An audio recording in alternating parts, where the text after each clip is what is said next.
Alright guys, what's going on? Back working on the school bus today. As you see, I got the door off of it, and my buddy Travis, who's camera shy, anyway, he come over to help me out.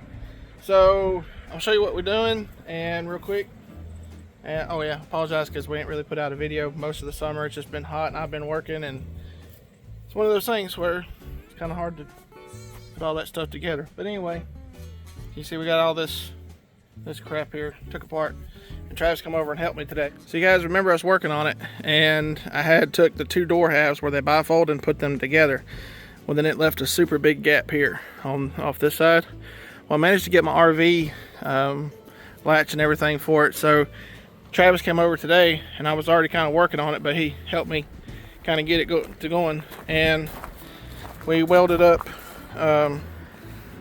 some basic braces all the way down the door to give us our gap, and then he'll flip this over. So we're just going to skin it with some sheet metal in between the two, and then there'll be a piece of sheet metal here along this side and along that side, and hopefully that'll give us our thickness for our latch. What do you think? It's gonna work out pretty good.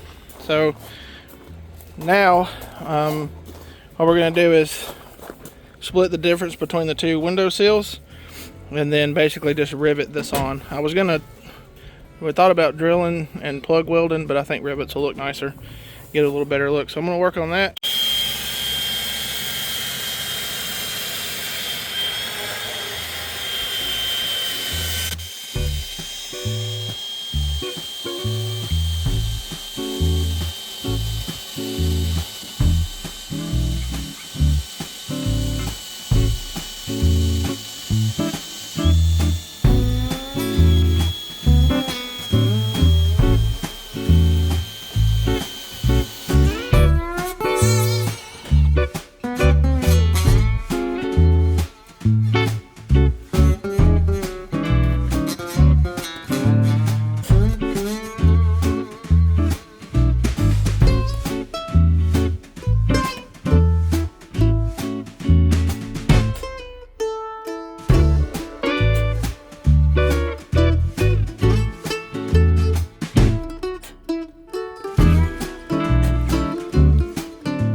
What do you think? Worked out pretty good, didn't it? So we got a few in the top, and of course there's nothing in the middle, and we just did 4 down here. So this door is off the parts bus that I bought, so I think I might have filmed it in the one we're using this yet. I filmed it in a earlier video rather. So these doors are not as long as the doors that come off the bus that we're using as an RV, so I'm gonna have to extend it. So we're not gonna go any further here, and the reason being is because I think I'm gonna end up having to put some sheet metal on both the front and the back side and bring the door out to get my length. So these little rivets are working good. I got one that I can waste if I can get Travis to hold the rivet gun. I'll show you guys how a rivet works if you don't know. So if it'll focus, which I don't know if it will. You can kind of see the end of it. So like this one's a little too big, this one's a little too big. They come with different dies for different size rivets. So basically you just chuck them up, and then squeeze it. See how it's pulling the ball end? Do it again. It basically just swells the end of it up so that you can see how it pulls it in. So it swells it up and pulls this against the back side of the metal that you're using, and then this one here, so basically it just pinches it. So it's pretty good design. We were going to use self-tapping screws, but we figured why not. And then I decided to do it every 2 inches, which is probably a bit excessive, but it'll be fun. Alright guys, so we kind of temporarily got it mounted on the bus. So the thing with these buses, and I'll bring you kind of in, is from the factory, you see this, let me get my finger in here, see this edge right here, it all the way up, see how it moves out?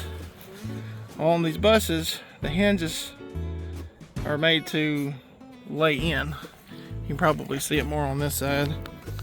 See how it kind of changes there? So what we're trying to do now is adjust the hinge because I want it to be more flush with the top up there.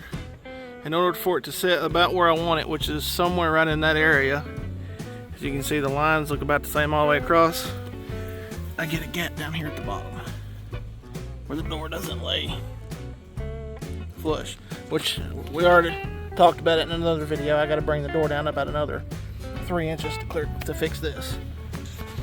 So Travis figured out that we could open the holes up in the doors where the hinges bolt to, and that was we were able to push the door back to get our gap here. And as you can see, the gap is pretty much the same all the way up, which is good because when we put our hinge in, it's going to latch right to this part of the bus.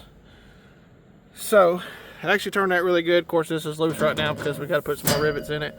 Just kind of trying to mock it up to make sure everything's going to line up like it's supposed to line up. All in all, though, I think it's going to work. So what we're going to do with here is loosen the hinge, try to bring the door out just a little more. This is what we're going to put in, and of course I'm going to have another piece of it. But this is basically what the door is going to close to. So I looked at maybe doing a piece of angle, small angle or whatever, but I figured this would be better because it's rounded. There's no sharp edges sticking out, so when you're walking in and out of the door, you don't have to worry about getting snagged on it. So essentially when the door closes, it'll close right against this piece. And then been looking at the weather stripping, so we'll just get a piece of weather stripping that sticks to this. So once this is mounted there, the door will close to that. And the weather stripping should give it enough of a cushion so that it shouldn't rattle going down the road. Get them a shot of the back of the door. So that's what the back of the door looks like right now without the skin on it. So we've still got to skin it with some sheet metal. But it's getting there. And we've got a really good gap now. So before I had a little over a 3.5 inch gap. So, and I get to keep my bus windows. That was the main goal of this, was to keep the windows, for one, so you can see, and two, so you can see. Because I tried to drive it with the windows taped up, and I'm going to tell you right now, sitting in the driver's seat trying to look out this way before you pull out into an intersection.